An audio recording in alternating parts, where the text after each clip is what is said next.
The Vikings are 5-1. They have first place in the division, and they have a 2-game lead on that first place. Pretty good spot to be. Let's talk about it on the Locked On Vikings podcast.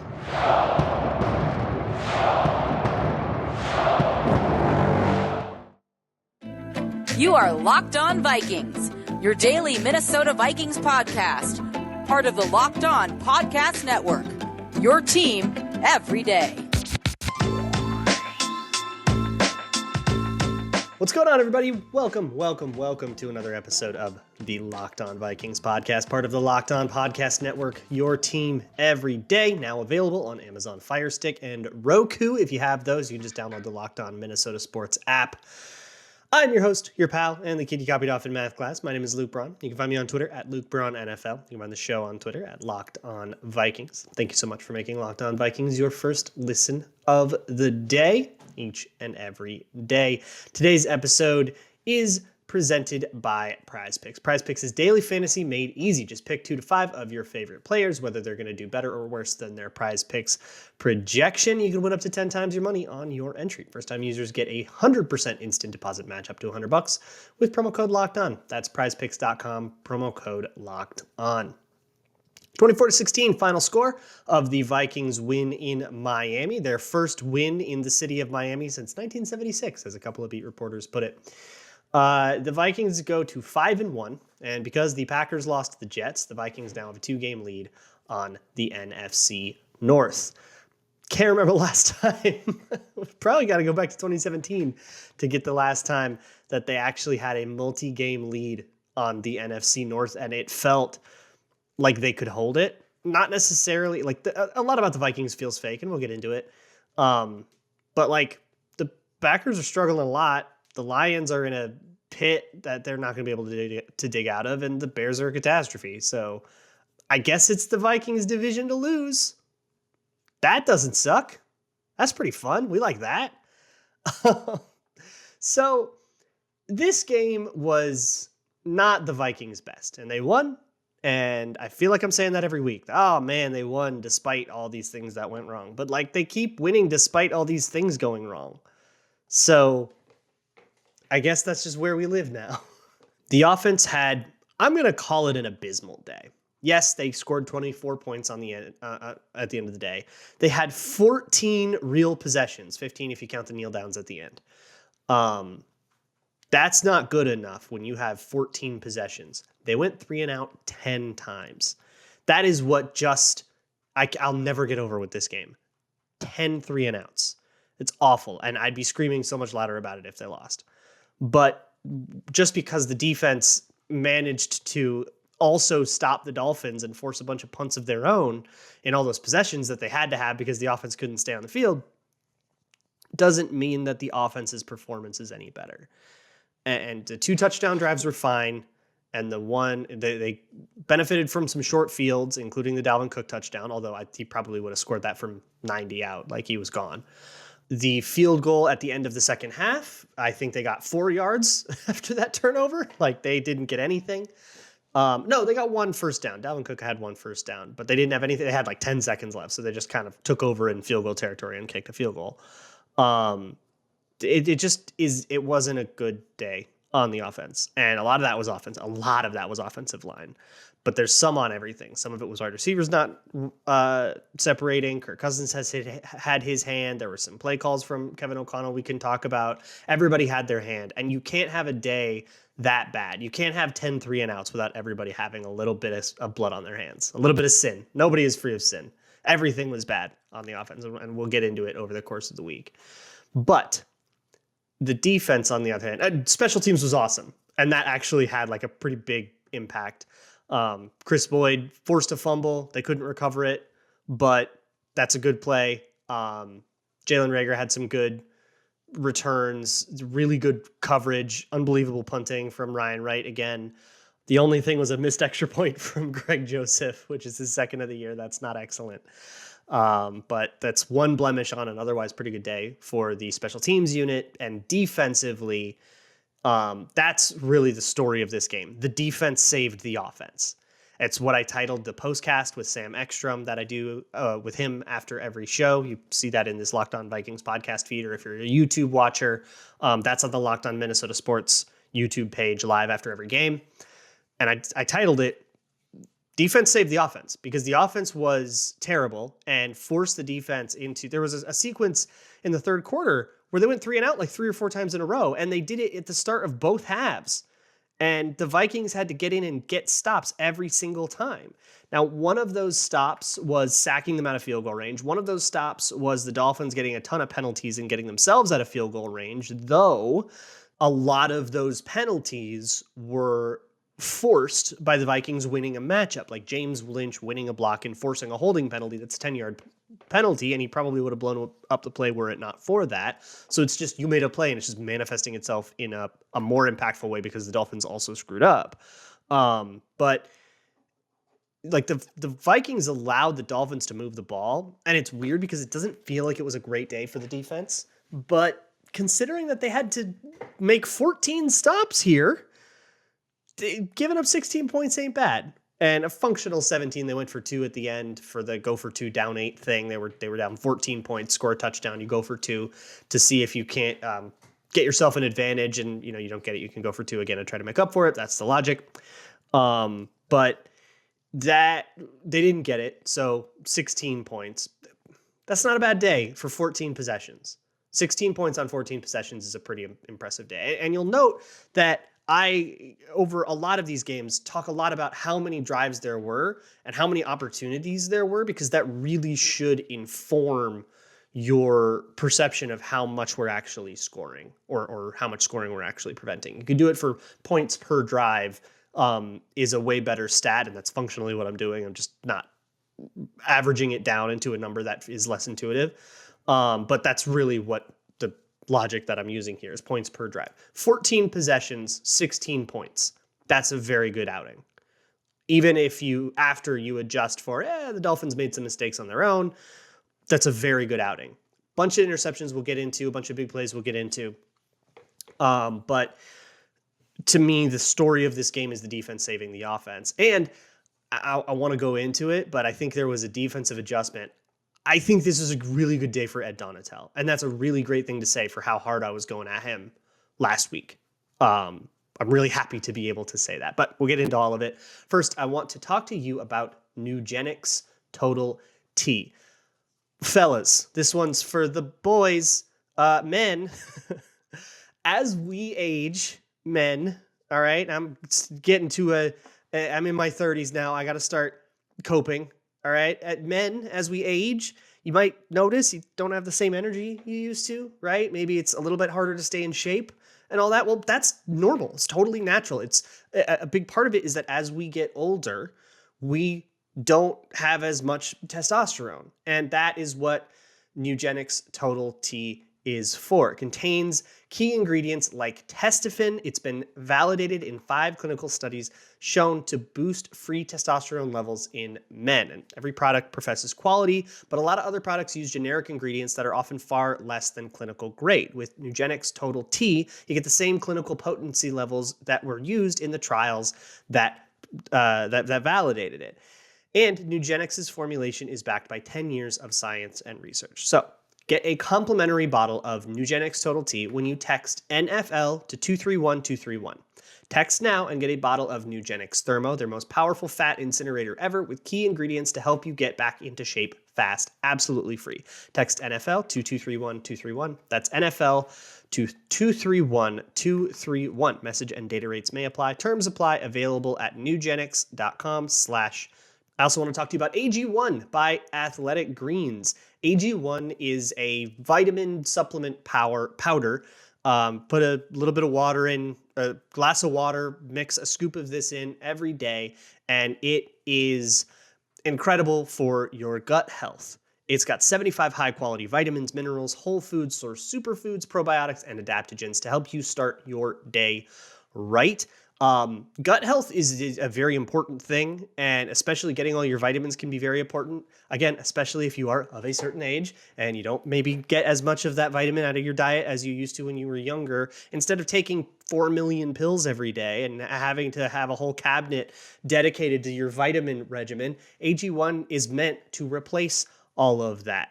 And it has over 7,000 5-star reviews. To make it easy, Athletic Greens is going to give you a free 1-year supply of immune-supporting vitamin D and 5 free travel packs with your first purchase. All you have to do is visit athleticgreens.com/NFL Network. Again, that is athleticgreens.com/NFL Network to take ownership over your health and pick up the ultimate daily nutritional insurance. So there are a couple of specific trends that I noticed in this one, I guess, that I wanted to talk about. And I guess let's start with one that I liked. The defense adjusting. If you are like, where are the adjustments on defense, blah, blah, blah. I think this is a game where you're going to see, and I can't tell what they were. I don't know what they were live. You can't see the safeties too often. So I'm going to have to circle back to like what they actually were.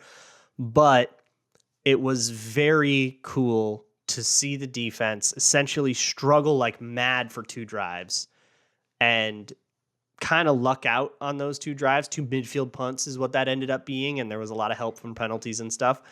And then, so 0 points off that, and then get a lot better. And I think some of that is an adjustment. Here's what I think happened. This is my hypothesis, and I got to go test all this and look at it, right? But my hypothesis is that the Vikings didn't know what was going to happen with Skylar Thompson. And 3rd-string quarterback, dual threat, right? He came out, moved the ball on him for two drives while you kind of didn't really know what to game plan for. So you came out a little vanilla just trying to gather info. You gather that info, you come up with a plan on the sideline that's a little better, and you come out and you get a couple stops. Of course, another big part of this, Skylar Thompson left the game pretty early. Somewhere in the 2nd quarter, he hurt his thumb and he would not return to the game. And so Teddy Bridgewater came back. I'm actually wearing my Teddy Bridgewater jersey right now if you're watching on YouTube. But Teddy Bridgewater came into the game, and he is a way different quarterback from Skylar Thompson. I thought Sam Ekstrom put it really well on the postcast. He's a singles hitter. That's what he does. He is a nice, responsible, it's like perfect backup quarterback, right?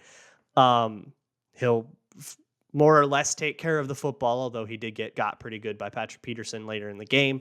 And he'll be able to operate an offense. But for Skylar Thompson, you're kind of getting a home run offense. He's got a dual threat thing. You know, you kind of want him to be sitting in the pocket, long developing plays, and he's got the athleticism to kind of make a scramble work, which he actually got the Vikings on a couple times. Teddy's not that guy. And so that game plan for the Dolphins kind of fell apart, but I don't think that takes away from the adjustments that the Vikings made, because look, what you have prepared is what you have prepared. Like the plays you have in your pocket when you get to that sideline, unless you can get the whole unit together and say, hey, we're going to run something we ran 2 weeks ago. Y'all remember that? Are you ready? And you can do that. That gets more common later in the season, or things get a little bit more adaptable, but we're still kind of in week 6. And so you kind of have what you practiced that week. And what they practiced that week wasn't meant for Teddy Bridgewater.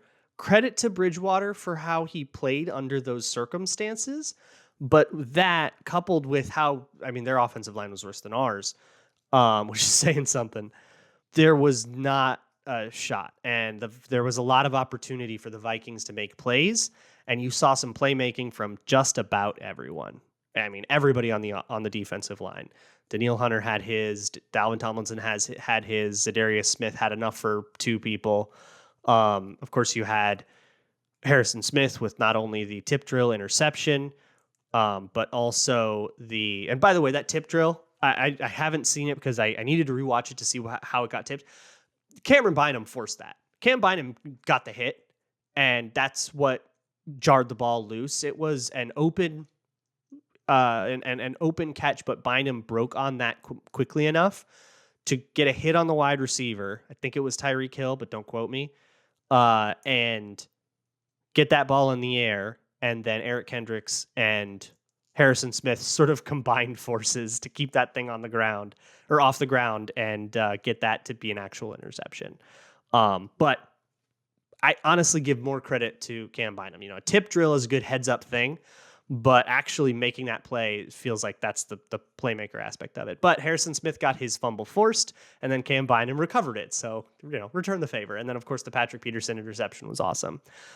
Just total read of the route concept. Just knew that he could slow play it and look like he was getting cleared out. And that right there is 3 possessions. Again, you have 10 3-and-outs. That means 10 instances of the defense having to go right back on the field. Call it 9 instances really, because the first one they hadn't been on the field yet, so you didn't really have to factor rest time. 9 instances of that, and they got to stop on like a lot of those, and those turnovers were a huge part of it. That's why I'm praising the defense here. I think their lives were very difficult in that sweltering, that muggy Miami heat. They did well under those circumstances. Perfect? No, far from it. But a lot more playmaking, and you can be inconsistent if you make the plays. Now, those turnovers, that's not sustainable. That's not going to keep happening. And you have to learn to be a little bit more consistent in a sustainable way. But that doesn't mean we don't credit them, like credit to the defense for doing that. Now you kind of got to do it in a way that you're going to be able to rely on. Good place to be in the bye week, right? For them going into the bye week, I think having a moment to collect yourself, catch your breath, really watch a lot of tape, learn some stuff. My hope, I'm not going to say expect, but I hope that means that the Vikings come out looking a little better on defense than they have so far this season, just because they have the bye to self-scout and regroup a little bit from the week-to-week hustle of being in season. And hopefully the rest of the season can be a little bit more sound than what we've seen so far. But adjusting after those 2 drives is the real thing to me. You get enough info, you made an adjustment, and the Vikings clamped down really well. I'm really impressed by that. Not so impressed with the offense. That's what we got to get into next. But first things first, let me talk to you about Prize Picks. Daily fantasy is not my favorite. I don't like having to build a whole team. If I have a fantasy take, I want to just say I think this guy's going to have a big day, and that's what Prize Picks is for. Pick your favorite 2 to 5 players, and you can just you versus the house. You're not playing versus a pool of thousands of people. You're not playing versus your buddy who's puts way more hours into this than you are.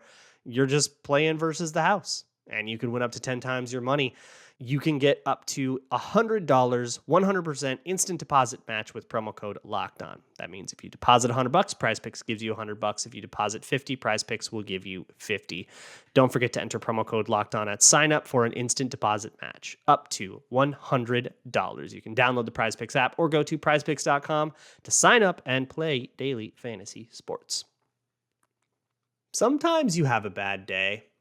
Sometimes you have a day that is so bad that I get worried if you can come back from it. And we are going to see a moment here from Ed Ingram. Ed Ingram had a real bad day. It goes in the Drew Samia versus the Seahawks or Tom Compton versus Aaron Donald kind of days. Those infamous days we'll remember forever how bad that day was. Bradbury versus the Titans a couple years ago was one. This is Ed Ingram's. And he got killed by Christian Wilkins. He got killed, I think, by Jalen Phillips. He got pushed back all the time. He messed up his splits. He overset. He busted protections, I think. Really, really bad day. And he wasn't the only one. Rough days from Bradbury, rough days from Cleveland. Again, O-line live is not... You shouldn't take my word as gospel there, and I need to go back and check on that, and I'll correct myself if I'm wrong there. Once I've seen the tape and I can kind of slow it down, my eye's just not fast enough for it. But you don't need to have a fast eye to see. Ed Ingram stood out for how bad he was. And when you have a day like that, what happens that causes it, to my eye, again, kind of educated guessing here, is he's not setting at the right place. He's not very precise with where he sets up in pass pro. And so sometimes he's too far away or too close to a guy, and that screws himself up, and sometimes it can screw them up. And then sometimes it's just you're just oversetting in a way you're just too worried about the outside move. You get beat by the inside move, or vice versa. when you take that punch to the gut, tells you a lot about what kind of player we're going to have here, how you respond. So you're going to go, especially when you have a bye week. So you just got to marinate in it. You just had the worst day of your career. Probably haven't had your butt kicked like this since high school, right? Maybe not ever. But and now you have a bye week to like ruminate in that. And does that wreck your confidence? Do you start to play more conservatively? Do you start to play with a little extra panic? Do you start to overthink things? Or do you take it in stride, learn what you can learn from it, discard it, come back and say, I'm going to have a bounce back game, right? Whatever Ed Ingram does after this game, if he cannot overcome a game like this, and if more games like this start to pile up, then I think we got a problem. I think we have a genuine concern here. But if he can have a bounce back game, then I think he'll be fine. Either way, one of the worst offensive line games I've seen in a while. And to make that list, to get into that upper tier, you got to be real bad because we have seen some stinkers, and this one's right up there with the best of them, or I guess the worst of them. But again, not alone, right? Irv Smith fumbled one. Justin Jefferson struggled to get open until he didn't. He also got 100 yards. KJ Osborne, I thought, had a really rough day. Adam Thielen, he got his touchdown and his 2-point conversion, but I thought he took his fair share of L's as well. And I think Kirk Cousins has some culpability, but less than I think I would usually be saying after these kinds of anemic games. Usually the offense turtled. It was very conservative. It was going down underneath a lot, even in situations where they couldn't afford to, like 3rd and 8, complete for 4 yards kind of stuff that usually you kill Cousins for. I think the offensive line and the way that coverages seem to be playing out, I found myself intuitively blaming him less than usual. We'll check it all on the tape, always. But I don't know how much I pin that on Cousins, but it's one of those moments where but other quarterbacks could have bought time or scrambled, or there are skills that Cousins just doesn't have and will never have that you kind of miss in moments like that. But I think what really did the Vikings offense in, and maybe this is Cousins' fault, maybe it's not, I can't know, was communication. You could see it in their body language, and you could see it in some of the problems. There were protections busting on the field, guys miscommunicating, guys blocking the wrong guys. That's what a protection bust is. You blocked the wrong guy, and now somebody got a free shot at Kirk Cousins when that wasn't even how that was supposed to go. For the defense didn't even plan for that. And the broadcast highlighted like an animated conversation with Kirk Cousins and Kevin O'Connell, and then talking to Bradbury. And then suddenly, if you'll notice, the Vikings started picking up blitzes a lot better. They started switching to more max protect stuff, and you didn't have as many free rushers, and you had a hat on a hat, and that worked. And the Vikings offense was able to move a little bit better, and that was the fourth quarter where the Vikings sort of rolled and ran away. The same thing, I think, was happening with the wide receivers. There was one particularly highlighted instance of Justin Jefferson running the wrong route. Cousins throws a fade to nowhere, and he comes off the field super frustrated, and he's really mad, and that was that whole sequence. It seemed to me like communication in general, and after sacks or big things, like guys would run through nearly unblocked or barely touched. And then you would see two Vikings looking at each other, shrugging, talking to each other, what happened? And you could tell that there was some kind of miscommunication.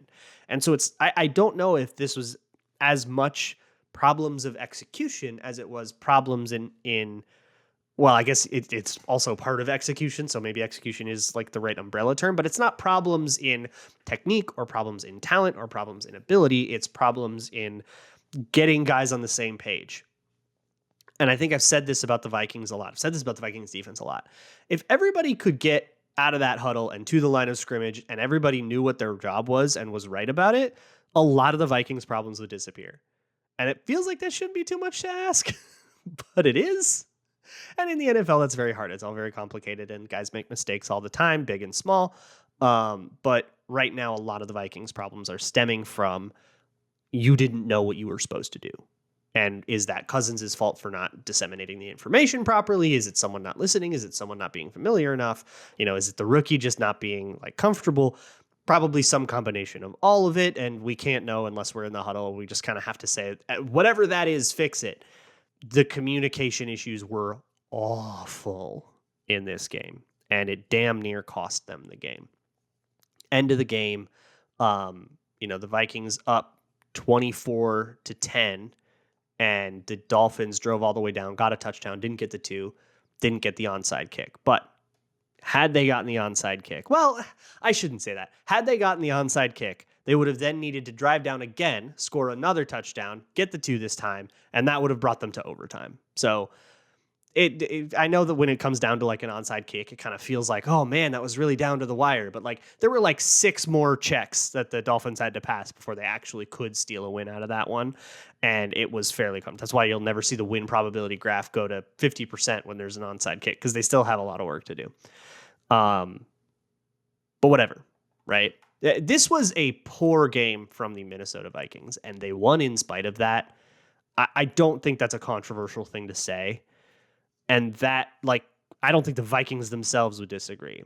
And Kevin O'Connell has had a fairly sober tone when talking about all of these ugly wins, of going like, yeah, we have a lot of stuff to fix. And we're happy to be winning, and we love to be fixing stuff after a win.